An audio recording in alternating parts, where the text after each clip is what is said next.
Biscuit দেবা, chocolate biscuit. আমি এখানে খেতে। Good morning. আজকে বুধবার, সকালবেলা ঘুম থেকে উঠলাম, বাবাই বলল যে গোলা রুটি খাবে। আজকে ও আর স্কুলে যাবে না, কারণ আজকে সকালবেলাও ওর পড়া ছিল, বিকেলবেলাও পড়া রয়েছে। স্কুল টাইমিংটা এমন, যদি 3:30 4টের সময় ছুটি দেয় তাহলে আর পড়তে যেতে পারবে না, 3:30 থেকে বাবাইয়ের পড়া থাকে। ওই জন্য আজকে বুধবারের দিনটা খুব জরুরি না থাকলে স্কুলে না পাঠানোরই চেষ্টা করি। আর যদি কোনো দিন দেখি যে তাড়াতাড়ি ছুটি হবে, যেমন গত বুধবারে মেসেজ দিয়েছিল যে 1:30টায় ছুটি হবে স্কুল, তাই পাঠিয়েছিলাম। তো এই যে সকালে ব্রেকফাস্ট বানাচ্ছি, আর ওই বিড়ালটা আমার পায়ে পায়ে ঘুরছে, যেটা ওর নিত্যদিনের কাজ। গোলা রুটি বানাচ্ছি অনেক দিন পরে, প্রায় কদিন পরে আমি জানি না, 1 সপ্তাহের বেশিই হয়ে গেছে, তারও বেশি, 15 দিন বোধহয় হয়েছে। আগে তো বাবাই খুব ঘন ঘন খেত এটা, এখন আর অতটা সেইভাবে খায় না, তেলে ভাজা জিনিস তো এখন আর সকালবেলা খেতে চায় না। তো আজকে বলছে না মা বানাও, আজকে একটু ঠান্ডা ঠান্ডা ওয়েদার, মানে এই কদিন ধরেই বর্ষা হচ্ছে, এত বৃষ্টি ওয়েদার, ঠান্ডা ঠান্ডা ওয়েদার থাকছে, সেই গুমোট গরম ভাবটা কেটে গেছে। তো এই ওয়েদারে একটু ভাজা পোড়া খেতে ভালোও লাগে।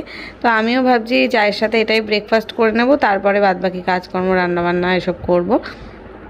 কালকের কিছু তরকারি রয়েছে, আর আজকে দেখি বাবাই তো আবার মাছ খায় না, তো ডিমই রান্না করতে হবে, তাই ভেবেছি। বাসনপত্রগুলো সকালবেলা বের করে গামলা খালি করে এঁঠো বাসনগুলো তুলে রেখেছিলাম গামলার মধ্যে, মাসি এই এখন আসলো, এসে নিয়ে গেল। এবার যেগুলো খালি করেছি সেই মাজা বাসনগুলো আর ক্যাবিনেটের মধ্যে ঢোকানো হয়নি, সময় পাইনি। তার একটা গোলা রুটি ভাজতে জানোই তো কত সময় লাগে, কম করে 5 মিনিট 7 মিনিট মতন লাগে এপিট ওপিট করে ভালো করে ভাজতে। তা ওই বসিয়ে রেখে আমি বাসন গোছানোর কাজ, রান্নাঘর পরিষ্কার করা এসবগুলো করছিলাম। তো এই যে একটা ভাজা হলো, বাবাইকে দিয়ে আসি খেতে, বাবাই পড়ে আসলো এখন।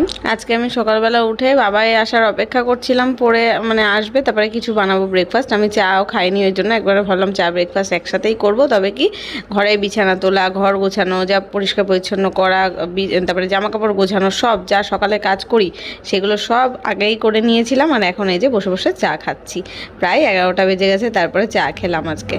তারপর বসে বসে এতক্ষণ ভিডিও এডিটিং করছিলাম, ঘরে বসে বসে। মাসি ঘরদোর মুছলো ততক্ষণে, আর আমি ডিম আলু সেদ্ধ বসিয়ে দিয়েছিলাম, সেদ্ধ হচ্ছিল। তারপরে এসে এখানে রান্নাটা শুরু করলাম। এখানে পেঁয়াজ, একটু লঙ্কা কুচিয়ে নিচ্ছি। এই 11-র এই মিক্সচার না, এটা হচ্ছে চপিং, কি যেন নাম, এটা চপার, মিনি চপার। এটা এত ভালো ছিল, এটাও আমার পিআর প্রোডাক্টস প্রমোশনের জন্য পেয়েছিলাম। আজকে কিন্তু এটার প্রমোশন করছি না, আমি প্রমোশনের প্রোডাক্ট পেয়েছি, কিন্তু এত ভালো ইউজফুল এটা, মানে খুব চটজলদি সমস্ত কিছু একদম কুচি কুচি হয়ে যায়, চোখ জ্বলার কোনো ঝামেলা নেই। এই কাঁঠালগুলো দিদিভাইদের বাড়ি থেকে কালকে দিয়েছিল, কালকে কয়েকটা খেয়েছি, কয়েক কোয়া খেয়েছিলাম, 4-5 কোয়া খেয়েছি, আর বাদবাকি সব ফ্রিজে রেখেছিলাম, ফ্রিজ থেকে বের করলাম, এখন এত ঠান্ডা হয়ে রয়েছে। একটু ঠান্ডা ভাবটা কেটে গেলে তারপর ভাবছি বীজগুলো ছাড়িয়ে রাখবো, বাবাই কিছুটা খাবে, আমি কিছুটা খাবো। এখন আমার রান্না কমপ্লিট, ভাত হয়ে গেছে, ডিমের ঝোল, ডাল সেদ্ধ, সব কমপ্লিট। এটা দেখাই এক ক্যামেরায়। আজকে আর মশলা দিয়ে কিছু করলাম না, কাঁচা লঙ্কা দিয়ে, কালো জিরে ফোড়ন দিয়ে ডিমের ঝোলটা করেছি, একদম হালকা পাতলা। গ্যাস মুছবো, রান্নাঘর পরিষ্কার করবো এখন। সর যা, ওইদিকে যাবি। কালকের খাবার দাবার এখনও খেয়ে শেষ করতে পারিনি। এটা হচ্ছে মাছের মাথা দিয়ে পুঁই শাকের তরকারি আছে, দিদিভাইদের বাড়ি থেকে দেওয়া, এটাও দিদিভাইদের বাড়ি থেকে দেওয়া।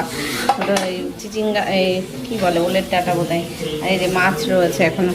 আর ঝোল টোল খেতে ইচ্ছা করছে না আজকে, ডিমের ঝোলটা দিয়ে আমি ভাত খাবো, আর মাছটা হয়তো তুলে নেবো, আর বিড়ালকে দেবো একটা মাছ।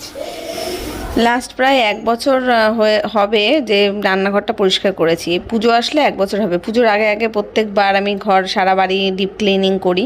তো এই যে পুরো টাইলস যতটা লাগানো রয়েছে, পুরো সিলিং পর্যন্ত, আমাদের রান্নাঘরে পুরো সিলিং পর্যন্ত আমি এর ওপরে উঠে দাঁড়িয়েই আর কি ঘষে ঘষে পরিষ্কার করি।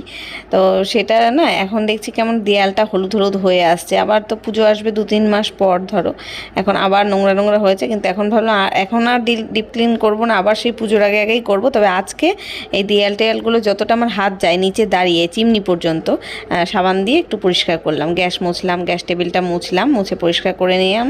আর নিচটাও মানে নিচে দেখবে রান্না করার পরে না একটু তেল ছেটে জল পড়ে, সেগুলো সব ভালো করে মুছে নিলাম। আর মুছে কাজ করব কি, ওই যে বিড়াল ঘুরছে, মানে ম্যাও ম্যাও ম্যাও ম্যাও করে আমার পায়ের মধ্যে তলা দিয়ে ঘুরছে, ঠিক মতন আমি কাজও করতে পারছি না। এখন যাব স্নান করব, আবার দেখছি বৃষ্টি পড়ছে বাইরে। এখানে খেতে বসেছি, আর ওকে ওইখানে ভাত দিয়েছি। ও ভাত খাবে কি, মাছগুলো সব বেছে বেছে খেলো, খেয়ে ওর উপরে বসে রয়েছে, ঘুমোচ্ছে, মানে চোখ বন্ধ করে ঘুমে ঝুলে পড়ছে। ওই দেখো, ওই বাবা, ওই দেখো, যেই বললাম সে এই আর আর বলবো না, আর বলবো না, সরি সরি, তুই চলে যা চলে যা চলে যা, আমার ভুল হয়ে গেছে, ক্ষমা করে দে। ডেকেই ভুল করেছি আমি, মানে ওর বিষয়ে যে কথা বলছি ও সেটা বোঝে।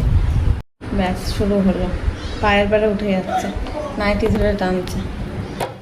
বাবাইয়ের খাওয়া হয়ে গেছে, এখন আমি খেতে বসলাম। বাবাই ঘরে পড়ছে, আর পড়া রয়েছে, 3:30 থেকে পড়তে যাবে, পড়া মুখস্থ করছে এখন।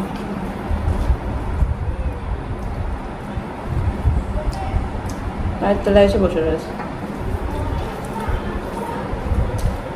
আমি যখন স্নান করতে গেছি তখনও বৃষ্টি পড়ছিল ঝিরিঝিরি করে, তারপরে দেখলাম কমলো। বাইরে নাইটিটা মেলে আসলাম, মেলে যেই ঘরে ঢুকলাম আবার শুরু হয়েছে ঝিরিঝিরি। ধুর ব্যাঙার মেয়ে তুলবো না, থাকতো ওই বিকেল পর্যন্ত থাকবে টাঙানো, যা ভিজবে ভিজুককে যাক, তারপরে বিকেলবেলায় তুলবো। এখন সেই ঘরে রাখলেও ঘরে টপ টপ করে সব জল পড়বে, আমার আর ভালো লাগছে না। এই বর্ষাকালটা সব ভালো লাগে, জামা কাপড় যে শুকোতে চায় না, এটাই হচ্ছে বাজে। তাছাড়া এমনি সব ভালো, গরম কমে গেছে, কাদা প্যাচ প্যাচেও সেইভাবে আর আমাদের উঠোনে হয় না, ওই জন্য কাদা পাড়াতে হয় না। কিন্তু এই জামা কাপড় শুকানো নিয়েই একটা সমস্যা। তার মধ্যে এই যে শ্যাম্পু করে স্নান করেছি আজকে, চুলও শুকাতে চাইছে না। আর চুল না শুকলে না বর্ষাকালে খুব চুল পড়ে, কিন্তু আজকে তো আমি যেই শ্যাম্পু করলাম মানে মুঠো মুঠো চুল যেন উঠে আসছে। তো এই ড্রায়ারটা দিয়ে চুলটাকে ভালো করে শুকিয়ে তারপরে যাব শুতে এখন একটু। বিকেলবেলা বাবাই পড়ে চলে এসছে 5:30 6টার মধ্যে, এসে থেকে বলছে কি দিদা বাড়ি চলো, আর নাই দিদাকে আসতে বলো। এবার আমি তো শুয়েছিলাম, মানে শুয়ে ঘুমিয়েই পড়েছিলাম আমি দুপুরবেলা। তো উঠলাম প্রায় কটা, 6:30 7টার সময়। উঠে তখন আমি মাকে ফোন করে জিজ্ঞেস করছি, মা আসার কথা ছিল, তা আমি আর বেরোয়নি। আর বৃষ্টি তো বিকেলবেলার দিকেও ঝিরিঝিরি বৃষ্টি পড়ছে, এই বৃষ্টির বাতলের মধ্যে বেরোতে ইচ্ছে করে না। বাবাই তো আর মন টিকছে না, সকাল বিকেল পড়ে এসছে, কালকেও ছুটি রয়েছে, বলছে কি চলো দিদা বাড়ি যাই, নইলে দিদাকে আসতে বলো। তা দুটোর কোনোটাই হয়নি আজকে। ও মা, বিস্কুট দাও তো, ভালো বড় বিস্কুট দিবা, চকলেট বিস্কুট।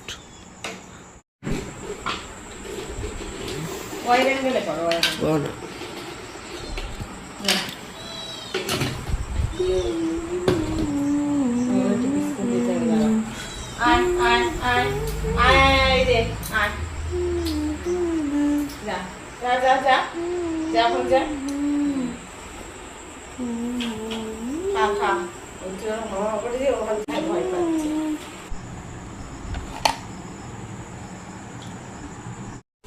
আজকে রাত্রেবেলা ভাত বানাতেই হতো, মানে দুপুরে যা ভাত বানিয়েছি এক বেলার মতোই বানিয়েছিলাম।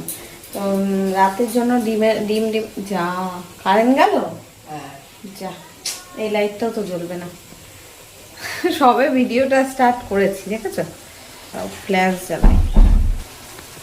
এই যে এখন বসিয়েছি ম্যাগি বানাবো আজকে, ম্যাগি খাবো রাতে। 10টা বাজে এখন, আর ওই যে রাত 10টা। এই লাইটটা তো খারাপ হয়ে গেছে, মানে খারাপ হয়নি, নড়বড়ে হয়ে গেছে, গোড়াটা জ্বলছে না, চলবে না, ওটা যতই করিস হবে না। কারেন্টটা যাওয়ার আর সময় পেল না, সবে আমি রান্নাটা বসালাম।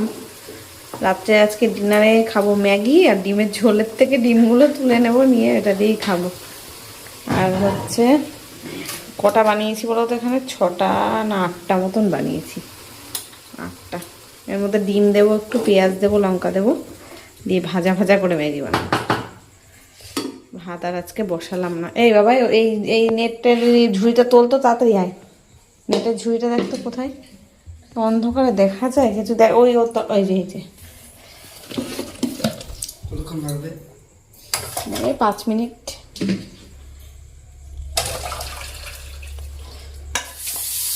দেখো অন্ধকারে না কোনো কাজ করতে পারবো না, ভিডিও করতে পারবো। আজটা আর মনে ছিল কথা, আর এখন আর দিলে হবে না, ধুয়ে নিলে ভালো হয়, ঝরঝরে থাকবে। পেঁয়াজটা কুচিয়ে নিই, অন্ধকারে কাজ করা যাচ্ছে না। এই যে বলতে বলতে কারেন্ট চলেও এসছে, এখানে পেঁয়াজ আর লঙ্কা কুচিয়ে নিলাম একটু, আর ডিম দেবো, একটাই ডিম রয়েছে ঘরে, এটাই দেবো। অবশ্য ডিম রান্না করাই রয়েছে, প্যানে তেল বসিয়েও দিয়েছি।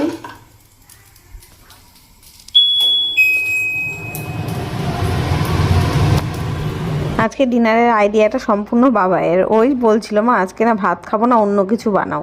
তা প্রথমে ও বলছিল পাস্তা বানানোর জন্য, কিন্তু পাস্তা না এই মাসে আমি আর আনিনি, মানে পাস্তা চাউমিন কোনোটাই আনিনি। গত মাসের ওই আছে অল্প অল্প, ওর জন্য এই মাসে শুধু এই পনির রোস্টটা এনেছিলাম। তা চাউমিন যা ছিল হতো, তা আমি ওকে আবার বললাম তাহলে চাউমিন বানিয়ে দেবো, চাউমিনটাই ভালো, মানে ম্যাগির থেকে তো ভালোই। তাও বলছে না ম্যাগিটাই খেতে ইচ্ছে করছে, ম্যাগির ভেতরে যে একটা এক্সট্রা মশলা থাকে না, ওইটার জন্য টেস্টটা আরও দ্বিগুণ মনে হয়। কিন্তু ম্যাগির থেকে চাউমিনটা খাওয়াই বেশি ভালো আমার মনে হয়, হেলদি আছে। কিন্তু কি করব, মুখরোচক খেতে ইচ্ছা করছে এখন তাই। আর সন্ধেবেলাও সেইভাবে ও স্ন্যাক্স কিছু খায়নি, ওই দেখলে আমার সাথে চা বিস্কুটই খেয়েছিল, তাছাড়া আর কিছু খায়নি। তা ভাবলাম ঠিক আছে বানাতে বলছে যখন বানিয়েই দিই। আর কিন্তু আজকে বানাচ্ছি কীভাবে বলো তো, ম্যাগি যেমন ওই স্যুপ মতন করে হয় না, ওইভাবে না, কিন্তু পেঁয়াজ লঙ্কা টঙ্কা দিয়ে বেশ ভালো করে মানে সস দিয়ে, সয়া সস দিয়েছিলাম, টমেটো সস দিয়েছিলাম, তারপর কাঁচা লঙ্কা পেঁয়াজ তো কুচিয়ে দিয়েছিলাম দেখলেই, আর ডিম দিয়েছি। যেমন চাউমিন বানাতে হয় যেভাবে, ঠিক ভাজা চাউমিন যেভাবে হয় না সেইভাবে আর কি, ভাজা ম্যাগি বানাচ্ছি এটা। এর মধ্যে একটু আলু দিলেও হয়, কিন্তু আলুটা বাবাই খাবে না, তো দিতে বারণই করলো। পেঁয়াজও দিতে বারণ করছিল, ও বলছিল শুধু ডিম দিয়ে মশলা দিয়ে ভেজে দাও, ওটাই ও ভালোবাসে। তাই বললাম না, একটু খাবো যখন ভালোভাবে পেঁয়াজ লঙ্কা দিয়ে খাবো, লঙ্কা না আমি একটু আস্তে আস্তে রাখছি, একটা কুচিয়ে দিচ্ছি আর আস্তে আস্তে রাখছি, ভেজে দেবো তো ঝাল লাগবে না, তাই করেছিলাম। অতটা ঝাল দিইনি, মশলার মধ্যে না এর মানে ঝাল ঝাল ব্যাপারটা একটু থাকেই। আর লবণ আর এক্সট্রাভাবে আমি একটুও দিইনি, ওই মশলাতে যা লবণ তাই। তা দেখলাম খাওয়ার সময় একটু লবণটা কম কম মনে হচ্ছিল প্রথম, তারপরে দেখলাম ঠিক লাগছে। এই যে এখন আমাদের ডিনার একদম রেডি, দেখতে কি ইয়াম্মি লাগছে না? তো চলো বাবাইকে দিই, আয় চলে আয়, সব মাখানো আছে। এই বিড়ালটাকে কি দেবো এই ভাজা জিনিস, ম্যাও তো করে যাচ্ছে না। ওর ভাত আছে, ভাত দেখো বাটির মধ্যে, ওর ভাত মাছ সব দেওয়া, এ দেখো মাছ টাছ সব রয়েছে, তাও খাচ্ছে না। এখানে খা, খা ওটা খা, ওটা খাচ্ছে না, শুধু ম্যাও করবে। ওর ভাজাভুজি দেবো না, বিস্কুট দিয়ে ওকে তাতে। আয় আয় এখানে, এটাই ওর প্রিয় খাদ্য বিস্কুটটা। খেয়ে রিভিউ দে কেমন হয়েছে। ভালো বললাম, লবণ কম। আমরা এখানে কিছু খেতে বসেছি না, বিড়ালটা এবার ম্যাও ম্যাও করে ডেকে ডেকে গলা ফাটিয়ে ফেলছে। তা ওকে কী করলাম, আর এই ম্যাগিটা দিলাম না, ওই ডিম ভাজা ছিল এর ভেতরে যেগুলো, ম্যাগিটা দিয়েছিলাম ফার্স্টে একটুখানি, খেলো না, ডিমটা যেই দিলাম সেটা দেখলাম খুঁটে খুঁটে খেলো। তো যাই হোক চলো ভিডিওটা আজকে এখানেই শেষ করছি, দেখা হচ্ছে আগামীকাল নতুন ব্লগের সাথে। আজকের মতো টাটা, গুড নাইট।